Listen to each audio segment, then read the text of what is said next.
Welcome into another exciting edition of Locked On 76ers. Keith Pompey, your 76ers beat writer for Inquirer.com. I'm Marc Farzetta. I've been talking Philly sports with you for almost 20 years now. Oh, my goodness gracious. We got so much to get into today. Like, how much did Daryl Morey really try to fix the Sixers' Paul George problem? All that and more on this edition of Locked On 76ers.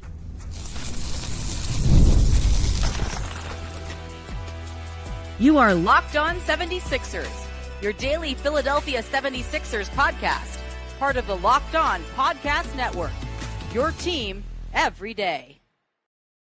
And we do thank you for making Locked On 76ers your first listen every day, part of the Locked On Podcast Network, your team every day. This particular episode is brought to you by the wonderful people at the Gametime app. Download the Gametime app, create an account, use promo code LOCKEDONNBA for $20 off your first purchase for your next game, concert, or comedy show tickets. Keith Pompey. I got to admit, this is originally what got the wheels started. This is the time of year. We talked about this a little bit leading up to the draft, and now we're well removed from the draft. We're past Summer League and all that. This is the time of year where people just start to throw those trade proposal, clickbait headlines out there. And one I saw recently that we'll dissect, and I'll even ask you, would you? It's Paul George essentially for Lauri Markkanen and a first-round pick. We'll get to that.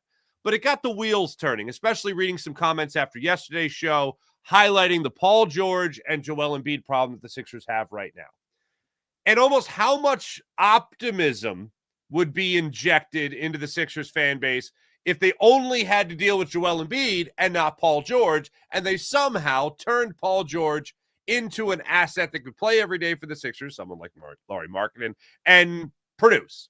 But I want to go back to this past draft, even though that's what got the wheels turning. We had talked at the time, Keith, about the Sixers trying to trade Joel Embiid. You had heard rumblings of the Sixers at least trying to fix the problem of Paul George. How, first off, do you want to go back on that? Do you want to reiterate it? And second, how hard, if at all, did they really try? I mean, here's the deal. Like, I think you know what, from what I was told, they tried to get rid of him, but it's one of those things where it's all about, you know, doing your due diligence, right? So it's all about now here's the thing. The 76ers are going to say, no, that's not true, you know, this and that. But even before during the trade deadline, there were people telling me around the league that the 76ers were trying to shop him. Now the 76ers would say, no, we're not trying to shop him. Well, you look at it before the draft, there was a report coming out of Utah, Salt Lake City, from a reputable reporter who covers the Jazz, who've been covering the Jazz for a while, who said that the 76ers, you know, approached the Utah Jazz about possibly making the trade, right? Sending Paul George there. Then after the draft, there was a report in New York, one of the New York papers, that said that New York, sources in New York said, hey, we thought we might have had a deal in place with the 76ers, but we didn't want to take Paul George. So to me, it's one of those things where when you look at it and you're the 76ers, you know, they say it's about doing due diligence. Now you'll say, okay, well, if we do like VJ Edgecombe, but if we can also get rid of Paul George's salary, let's just see what somebody, like, let's just throw it out there and see if somebody's willing to take it. And if they're not willing to take him, then what we'll do is we'll deny it that we tried to do it, and we'll go there, and whoever we draft, we'll say, this guy was the number one guy that we always wanted. So to me, I do think that, I mean, the 76ers going in there, like, let's fix it. They have to know that they have a problem, right? They're not going to publicly say they have a problem, but what you're going to try to do is you're going to try to get rid of or correct the problem. And the quickest way of doing that right now would be moving Paul George's contract, right? So yeah, I believe all that stuff. I honestly do. But again, it's one of those things where, and then you were hearing that from around the league too, like, hey, be on the lookout. They may be trying to get rid of PG. But at the same time, publicly, they're going to come out and say, no, that's not true. Where do you get that from?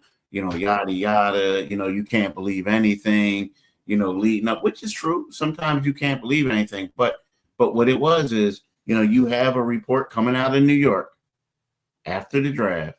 You have a report heading into the draft coming out of Salt Lake City, and you hear people saying, they wouldn't be surprised if the 76ers tried to move PG.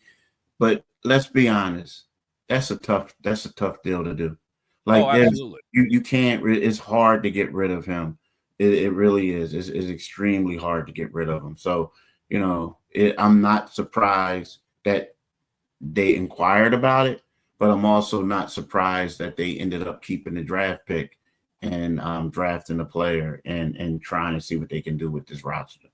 So that obviously is a gut punch there. But first off, just to go back to something here. So Utah, source in Utah, New York, I mean, not even source, media members are saying that Sixers dangled Paul George out there. All right, to trade. Well, I don't know if I want to say the media members are saying that they dangled him. What I will say is that there was a report, there was an article written in one of the New York papers where he spoke to a higher up with the Brooklyn Nets, who said that they didn't want to take Paul George. They could have possibly moved up, but they didn't want to take Paul George. All right. So basically, it's two different outlets in two different cities, two different markets. And they talked to sources. They talked to prominent sources within those two organizations. Yep. My point is, the Utah media and New York media isn't getting together to be like, "Hey, let's start a rumor about it." You know what I mean? So yes, this is true. It happened as far as I'm concerned. And obviously, the Sixers aren't going to put it out there that they're shopping him. They want everything. No, we're positive. Exactly. We're positive. This is great. You got to have a guy come back in the locker room. You want him to be happy. You don't want him to be like, okay, well, if you're trying to trade me. This is where I want to go. You don't want that. You know what I mean? It's like, well, here's the gut punch.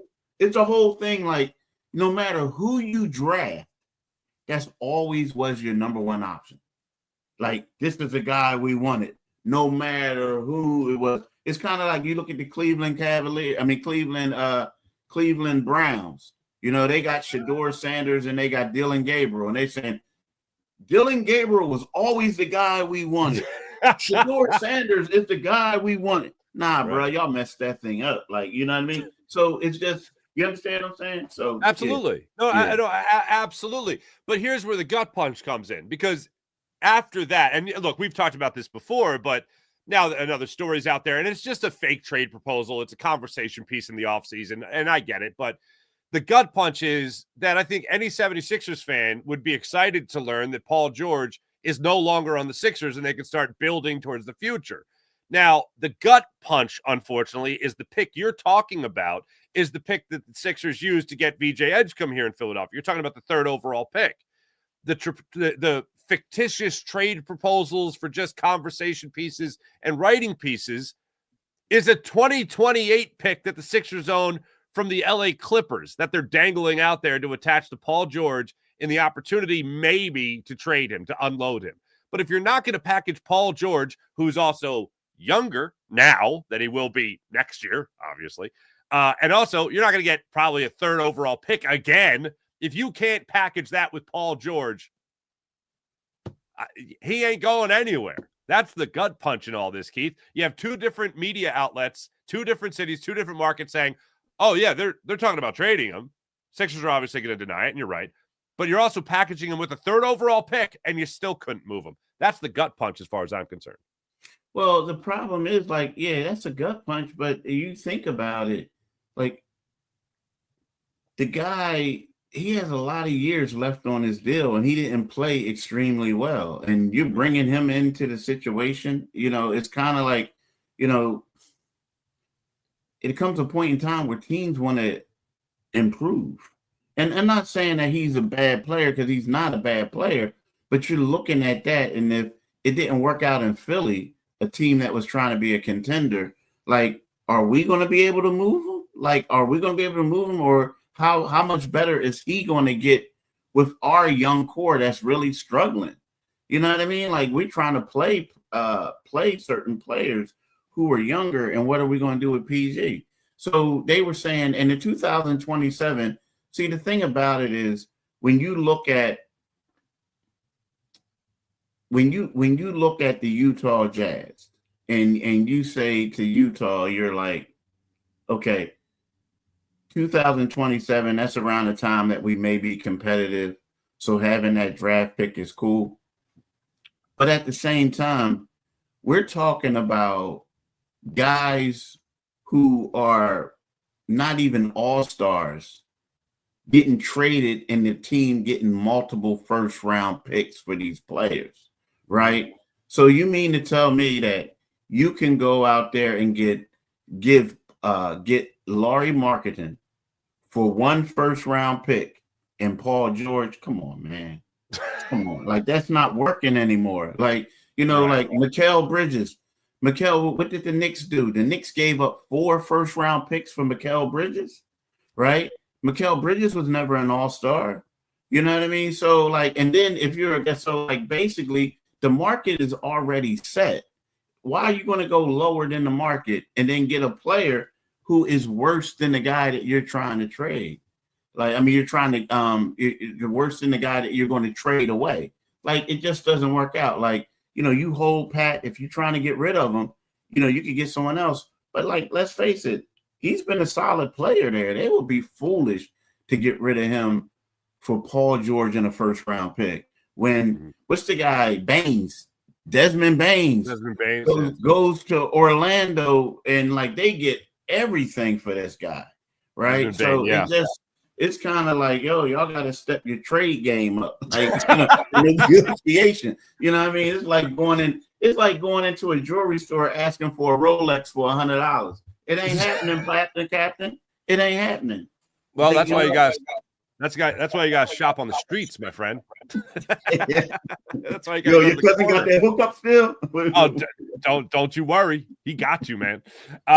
It is wild, and again, that goes back to I think most of Philadelphia. If you're telling me that you don't have to deal with Paul George, like yesterday, we talked about how exciting it would be if Paul George and Joel Embiid, that narrative, that storyline didn't exist. And you were just talking about this like a young up-and-coming team. Like, hey, this Maxey guy's really good. He's already made an all-star team. Hey, you just got the 3rd overall pick of VJ Edgecombe. Let's see what he can develop into. Jared McCain might be another Maxey to get 20th or more in the draft, and he's looking like he should be in like a top 3 pick or something like that. Things are looking good. But you have a doom and gloom of this year and 3 more years of Embiid at top dollar. Then you got another 2 years of Paul George, at least. 2 years of Paul George. It's a doom and gloom cloud hanging over the 76ers squad right now. And then to add to it is that you have deals that aren't movable. And if you can't package Paul George and the 3rd overall pick to move on from Paul George's contract, then this is the way the Sixers are going to look for quite some time. And then the other option here, Keith, just to distill it even further, is let's say the Sixers have Paul George playing at a high level and they keep playing him and he's playing at a high level and they think, oh, maybe this will up the draft stock, but Joel Embiid hasn't played yet. You don't know where you're at. You then get to the deadline and maybe you're still around a 500 team. Does a team then take Paul George?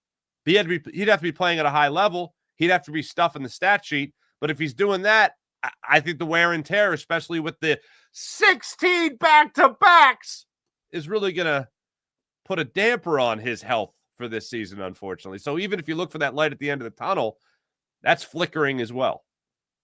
Yeah, and that's the tough part. I mean, just because of the way – see, the hardest thing about the 76ers, and I know like some of these trades that people come up with is kind of like it's totally like one-sided.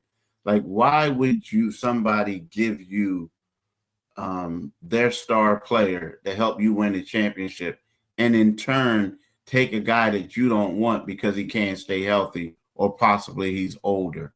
And then secondly, it's one of those things where we're dealing in the era of the second apron, right? So, it's one of those things where you're looking at it and you're saying to yourself, man, I really can't take on all this salary to do that, right? So teams want to stay flexible. The third thing is, and I get it, and this goes a little bit in line with the first thing I said, but it's slightly different. It's like I know we can look at it and say, okay, Daryl Morey came here, and the first thing he did was he moved the Al Horford contract, right? Right. But the difference is with the Al Horford contract, it was for less money, to be honest with you. We thought it was a lot back then. But Al Horford was just a bad fit in Philadelphia. There was nothing wrong with him physically. Like, he had a couple injuries and stuff like that, but he was still able to go out there and play. So when you look at it, it's kind of sort of, it's kind of like, okay, I'm getting myself a Rolex, a good Rolex. I went to, as my man Eden the Remix said, I went to 52nd and Market Street and picked up the Rolex. And then I said, Marc, I got a great Rolex, man. I got it on a discount, but I'm trying to get something for it. You got a buddy who might take it? Well, that's what they did with Al Horford. The Boston Celtics wanted him back. They knew the Boston Celtics would have some assets to get him, and that's what happened. So, but when you have someone that you can't, nobody's going to take PG. I mean, I shouldn't say nobody, but what I'm saying is if you take him with all that cap space and that there's a possibility, even though it's a minute one, that he may not be that guy. Because there's two questions, either two things. Either he shot or he was injured. Well, how long, if he shot, then you got $150-something million that you still have to give a guy that shot. So by the end of his contract, you will not be the general manager running the team. Secondly, if he's injured, then, well, how long is it going to take for him to be able to play and prove to people that he's worth trading for? And typically a guy of that type of contract, what's going to happen is a team may wait until the final year, the fourth year, and take him with an expiring deal, right? That's it. Mm-hmm. They're going to take him for an expiring deal. So, it's a completely different time since when you had Al Horford and they were able to do it. And let's face it, OKC, they had a plethora of cap space. They were tanking. They were trying to do this and that. The hard part is if that thing in New York, if that report was true, and I totally believe it, you mean to tell me you couldn't make a trade to a team that was tanking and had a plethora of cap space? You couldn't get it done. That's the more alarming thing, because that tells you how this situation is in Philadelphia. Oh, boy. Gut punch. All right, when we come back, now you pretty much answered the question already on Paul George's trade idea about would you with Lauri Markkanen. I think everyone would in Philadelphia. Yeah, of course. Why would Utah be like, 2028? Cool. If he was on the expiring, see, here's the thing. This is what you would do. If and I'm just saying this, if Lauri Markkanen had X amount of years left and Paul George was on an expiring contract and you knew your team was going to be trash, oh yeah, I'd do it. Okay. If I'm Utah, but right. Aside from that, no. Yeah, I'm with you. So when we come back, now yesterday's topic, we just talked about, again, removing the story of Joel Embiid and Paul George and how excited people would be with what they have right now. We talked about Sam Hinkie, what he would do in the situation. Well, one of our listeners, one of our viewers commented. We're going to show you those comments coming up in just a second on yesterday's show. So we'll review a little bit of that. And then, of course, as we do every day now, Grimes Watch coming up a little bit later on Locked On 76ers. Back after this. And right now, I'm going to tell you about the Gametime app. Oh, take advantage of the Gametime app. Download the app, create an account, use promo code LOCKEDONNBA. That's promo code LOCKEDONNBA for $20 off your first purchase. Have you ever decided at the last minute to head to a ball game, maybe with friends and family? Maybe it's game day, maybe it's concert day, maybe it's music day, maybe it's comedy day, and you're like, wait, I want to go to that concert, comedy show, or big event. Game Day app enters the fray. With the money you save on tickets, by the way, you could splurge on food, drinks, merchandise, and even invite a bigger group to come with you. Gametime makes all this possible. Gametime makes buying tickets fast and simple. Prices on the app actually drop the closer you get to first pitch, face-off, tip-off, kickoff, or the opening act. The closer you get to showtime. Gametime is also the official ticketing partner, that is, of Locked On MLB, making it easy to browse the app for exciting upcoming MLB games. Maybe the Phillies and Nats over the weekend. Gametime app has you covered. Maybe you want to go up to the Meadowlands, taking the Eagles, taking the Jets, finishing up things in the preseason. Download the Gametime app, create an account, use promo code LOCKEDONNBA for $20 off your first purchase. Terms apply. Again, create an account. Use the redemption code LOCKEDONNBA for $20 off. Download the Gametime app today. Last-minute tickets, lowest price, guaranteed. Here is the comment, Keith, and I want to shout out our man, Reggie. All right, Reggie enjoyed the podcast yesterday. Reggie, thank you very much. And he says, number one, Hinkie would have traded PG, Embiid, and Maxey for draft picks. He traded a 22-year-old Drew Holiday, who is still in his rookie contract. True. Let's go one by one here. Now, I have said for a while, and my friends that are devout processors and Hinkyites, Keith, I blew their mind 2 years ago when I told them, you realize that Hinkie would trade Embiid right now, right? Like before the other two knee surgeries, right? Hinkie would have dealt Embiid to replenish the process, to start a new one. Now, as far as Maxey goes, I don't draw a comparison between Maxey and Holiday. And the reason being is Holiday is the guy that I feel Hinkie needed to trade to blow it up to start completely over again. I know he'd want to trade Paul George. I don't know if he could. I don't know if he would have acquired Paul George to begin with. And I don't think he'd trade Tyrese Maxey. Do you think he would have traded Maxey? Do you think he'd have traded Embiid by now? Dude, listen, here we gotta let's get this shit. Let's get this thing straight. Yeah. So Hinkie traded Drew Holiday because they thought Hinkie was crazy. Right? Wait, what? Wait, run that by me again? I mean, when you think back to this, when you think back to him trading, and don't get me wrong, I love Sam Hinkie. But there's no way in heck he's going to be able to trade. No, he couldn't. He can't trade these three guys. Now he might be able to trade Maxey, but he's not at this particular time. You think Hinkie could trade Embiid and he could trade Paul George? No, not right now. Right now, absolutely not. When we look back at him trading Drew Holiday, the conversation probably went like this. You want to do what? Hold on 1 second. Put him on mute. Yo, this is Sam over here, man. They talking about getting rid of Drew Holiday. What? Hold up, man. Is this a prank call? You pranking me?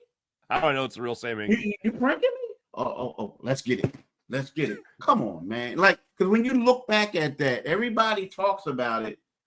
Think about how bad that trade is right about now. Think about that was the Nerlens Noel. That was to move up and get Nerlens and Pierre Jackson, right? Right. Think about how bad that trade is now, right? Now everybody was saying Drew was hurt. Drew Holiday has gone on and won 2 championships.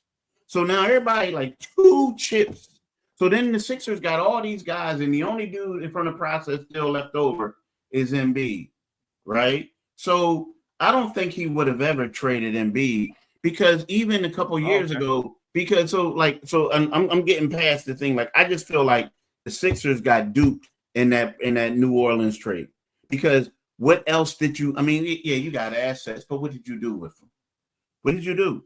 Like Sam Hinkie made the trade, and a lot of people we didn't get to see what Sam Hinkie was able to do because they let him go. But he was let go a couple years afterwards. They got duped, man. Drew Holiday is still the man.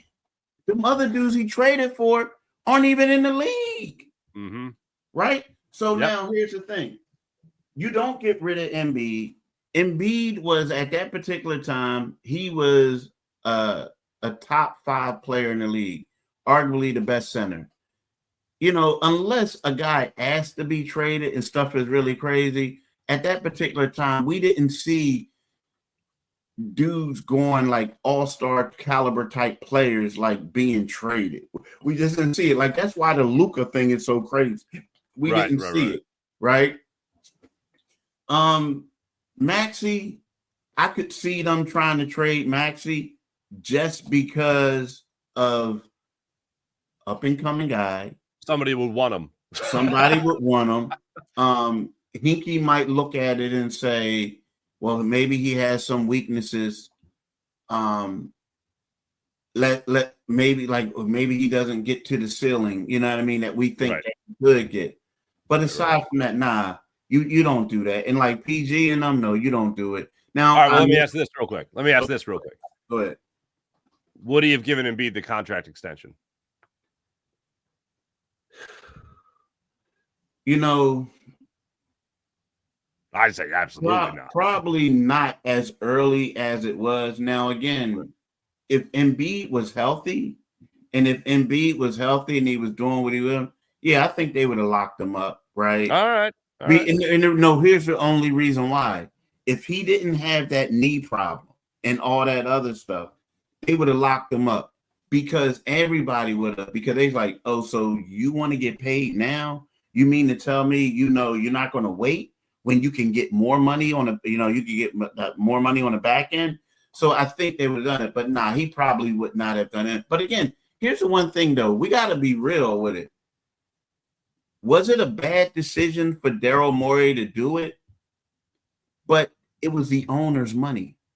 The owner agreed to it. The owner could have said, I'm sorry, but we're going to have to wait. Like, Daryl, like, this is my money that you're playing with. You know what I'm saying? It's kind of like, yes, absolutely.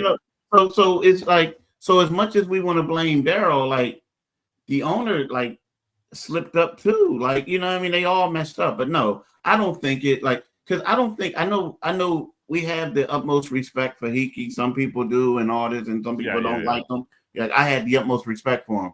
But bruh, he would not be able to get rid of Joel Embiid and Paul George. Nah. I agree.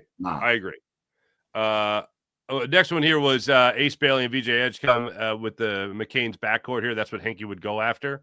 Said he would have gone after Ace Bailey to add to the VJ Edgecombe, but you're not one or the other. You're not getting VJ and Ace Bailey. No. So I'll just say no. And then as far as the expiring deals and draft picks, the fantasy there, the last line, the cap space and the picks next summer will be off the chart. Yeah, that would be nice. You know what? That is the Hinkie type player, though. I mean, and typically, I hate to say it, you would think that in the past, I think if the 76ers didn't have cultural problems, I do think that they eat in the remix. He said, I don't think Hinkie drafts Bailey. I do. I mean, because my thing is, let's keep it 100. Why did the 76ers draft Zaire Smith? Because they felt he had the biggest upside. Right. He wasn't the most polished player. They felt he had the biggest upside. And I think that the 76ers, if the culture and everything was right, and they did all the scouting and all that stuff, and people told them, I bet you they would have gambled on Ace Bailey just like the Utah Jazz have. And what happens is, if it doesn't work out, you can do with him that you did with Michael Carter-Williams. Trade him when it's high, right? That's what they did with Michael Carter-Williams. A lot of people said Michael Carter-Williams can't shoot. Why are you going to draft him? And then what happened? He gets rookie of the year. They like, yo, the value is high. He got to go. And I think that that's what would have happened in that instance. All right. When we come back, I'm going to take a couple more comments. I also want to ask you about, our daily tradition of asking you about Quinton Grimes. All that and more when we return. This is Locked On 76ers. Oh, hey, Keith. Has Quinton Grimes been signed yet? Me no. I'm literally I'll pull it up in German. How you say that you don't speak English. Yeah. Or do you know how to say it in Italian? No parla inglese. Oh, really? Yeah, no parla inglese. Oh, okay, no parla inglese. It's. I mean, I just might have a little bit more of a romance for the Italian language, being that of the heritage. Yeah, you got the accent and everything going on. I can sell it, man. I can sell it.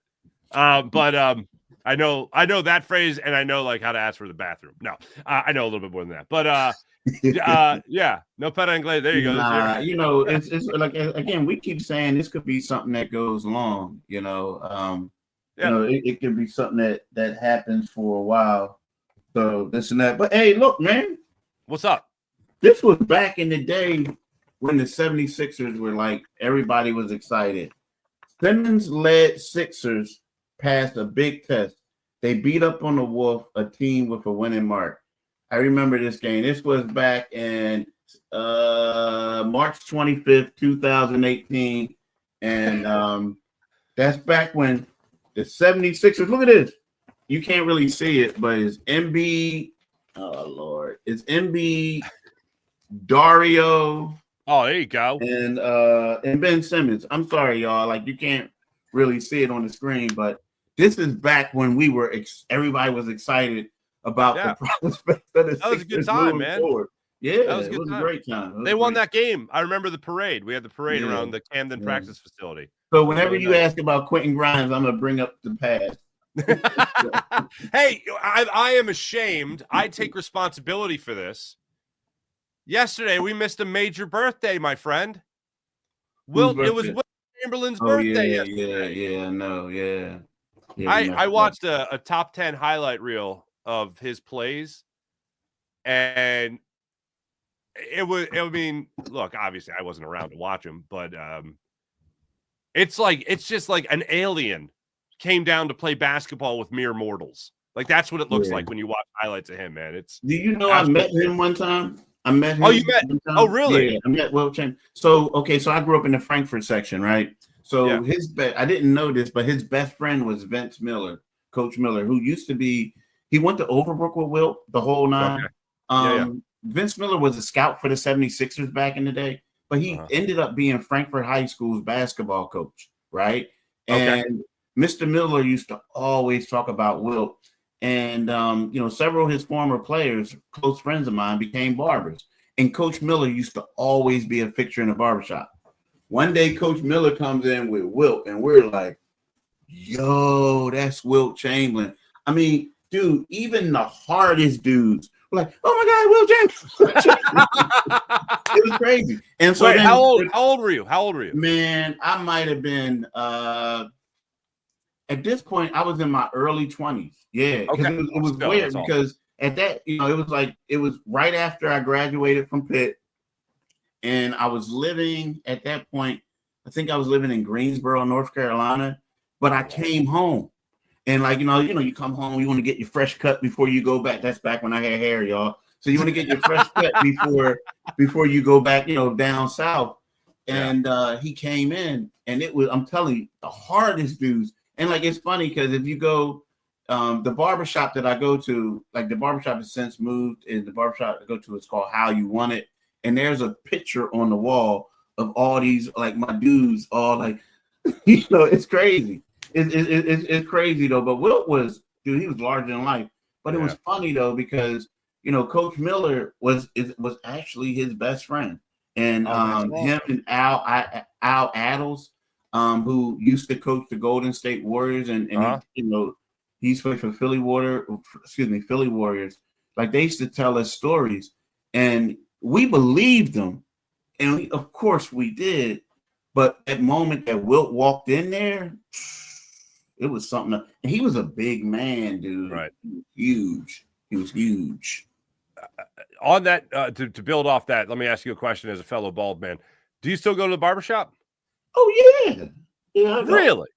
Yeah, I go once a week. I go on my appointment typically is as soon as we get done this show.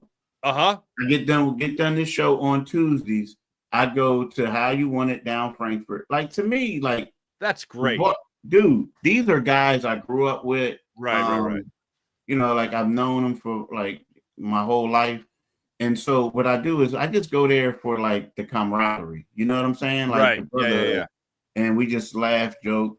We talk a lot of trash, They trim the beard? They touch the beard? Did they touch the beard? Yeah, he Tony will, but sometimes I'll just go. He'll just, that's just awesome. Trim it up. They don't do my hair. But it's funny. He was the one who told me, because my hairline was like this. And he was like, bro, man, you just need to let it go. Time to let it go. That's a conversation. Hey, if you're a young man, you're losing it. Just let go. Let it go. It's very freeing. Yeah, just let it go. Just let it go. Just let it go, Keith. Just let it go. I will say, As a bald man as well, yeah. As a bald man. How long have you been bald for, though? I officially got rid of everything at 30. So about 12 years. Yeah. I've mine's been longer than that, dude. I've been bald for, I got bald at a young age. Like my cousin was like, it was funny. He was like, his hair was like thinning out and I had a head full of hair. And I'm like, dang, dude, you look crazy. I'm clowning. He said, well, look at on our mom's side. Look at the guy. And then a year later, I'm like, trying to hold on. But it's cool. I will say I love the barbershop I went to, Dave's Barbershop in Ambler. Love the guys, but like once I pulled the pin, man. I brought my son back there for his first haircut when he was like 2.5. And I brought him there 3 times, and Keith, each time got worse. Like Leo just each time he was a ticking time bomb. So I don't take him there anymore. You cut your son's hair? No, I do not cut my son's hair. Yeah, I know. I did one time, and that'll never happen again. But he also has a better beard than I do at 3. So maybe I'll take him to a barbershop to get that. I'm kidding. Want to get 1 or 2 comments in here before we get out of here. Oh, here we go. I believe I hope this is no habla der Durban. Is that yeah, that must be in German. Yeah, that must be German. Yeah, I'm sorry. I don't know what the hell I was saying. I appreciate you, B. I don't want to read it out loud just in case it's bad. B. Wooder says Wilt is great. I know, right? Shout out to Wilt, West Philly stand. There you go. Super Dario. Those were the days, man. He was the man. Yo, let me tell you that. I'm gonna share a story with y'all with Dario, right? So this is so hilarious. So, and I know we gotta hurry up and go. But whatever. So I'm in Oklahoma City. And it was a night before a game or an evening before a game. It was like a little restaurant, but it was like a rooftop thing. So Dario and I forget but another player comes in. They're both 2 foreign guys, and I'm talking to the guy. And next thing you know, like Dario used to always act like his English was really broken, right? When we interviewed him, right? So then you go over there and Dario's like, "Hey, what's up, Keith?" And then start talking, and we just start laughing. And he was like, "Yeah, I just don't like talking to y'all in big groups." And I'm like, okay. But it was like it was cool. Like he was like really chill, but then but then when you go back the next day, I'm like, "Hey, what's up, Dario? Hey," you know what I mean? Right back funny. In character, huh? Right back in character. That's great. It was crazy. And then and I remember the first time we met, because of Dario. And this is kind of bad to be this way, and you felt bad about it, but oh my God, what was the guy from Turkey, the one who shot all the threes all the time? Furkan. Yeah, Furkan. So the first time we meet Furkan, we go over there like, oh yeah, Furkan just flew over, right? So you go, everybody's like, oh, shut up. I wonder if his English is any good. So we go over there and he's like, "Hey, how you guys doing?" Just start talking. And then you're like, damn. And then you realize his English was way better than all of ours, right? I mean, this guy was like really good. Right. So then he was like, "Chief, like if you want," he says, most of the players from overseas, like they identify at a young age that they want to be NBA players. So what they do is they take English classes. They're serious about it. And more so than you think. Like that's just what they want to do. That's why a lot of these guys can speak. But the one thing about Furkan, talk about swag, his Air Force One collection was like I've never seen it before. Now PJ Tucker, his stuff was different. But as far as like swag and always rocking Air Force Ones, like Furkan was different, man. He was cool though, but his English was great. And he was the one who even told me like, yeah, Dario knows a little bit more than what he says.